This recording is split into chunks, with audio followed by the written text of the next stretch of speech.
Just wanted to put this YouTube video together for you to catch you up on the last part of chapter 15 so you don't miss out while you're on your slacker trip. I know that without AP US history, you know, your life wouldn't be complete heading into fall break. So, quick reminder, Transcendentalist authors, part of the Transcendentalist movement. The Transcendentalist movement focused on the idealism of what America could be. It was about happy thoughts and big visions for America's future. The leading person in the Transcendentalist movement was Ralph Waldo Emerson, the famous author of Self-Reliance and the man who gave the speech, An American Scholar. He gave that speech for like 20 years all over the country. It was a very famous speech, and it was really idealistic and very positive and had a really good message to it. The second biggest person with the Transcendentalist movement was Henry David Thoreau, who you should remember for Civil Disobedience, a book that some of you have read and loved. Kind of wordy, kind of hard to read, but definitely had that positive idealistic message that the Transcendentalists were known for. He also wrote a book called Walden, same idea. The third member of the Transcendentalist trio, if you will, is Walt Whitman, and his most famous work was Leaves of Grass, which really focused on the plentiful bounty nature had in store for America. It was something that was really, just like the other Transcendentalists, focused on the bounty and the future and what the future could hold for America.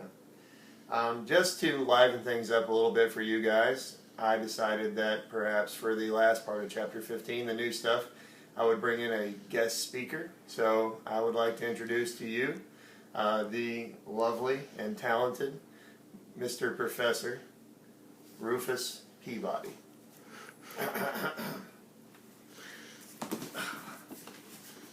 You'll notice that his voice sounds a lot like mine, but trust me, this is all his own original work. He likes to dance.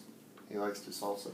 Okay, so we have new authors. Oh, he's a little shy.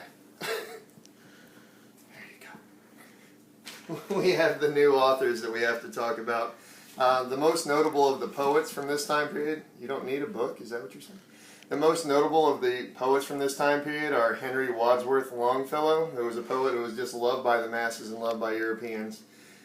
He was dominant in popular society as far as poetry went. Then we had a couple of female authors of note. You had Louisa May Alcott, who wrote Little Women, mostly because her father was a drunk.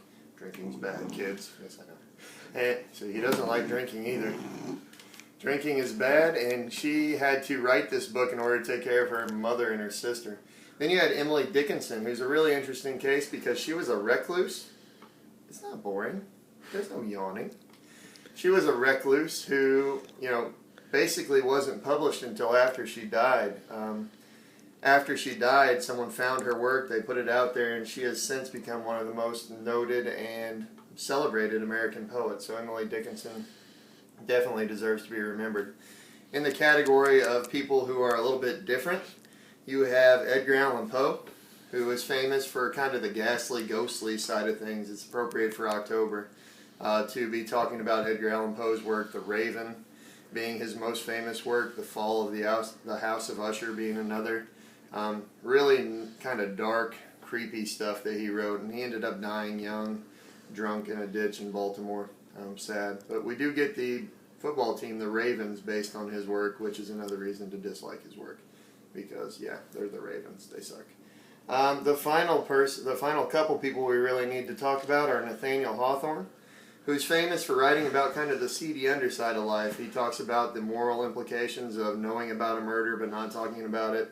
He also wrote a book called The Scarlet Letter, which inspired one of my favorite movies, Easy A, and also brought to light the stuff that people had to deal with as far as living in a Puritan community. Yes, Rufus, you're a lover.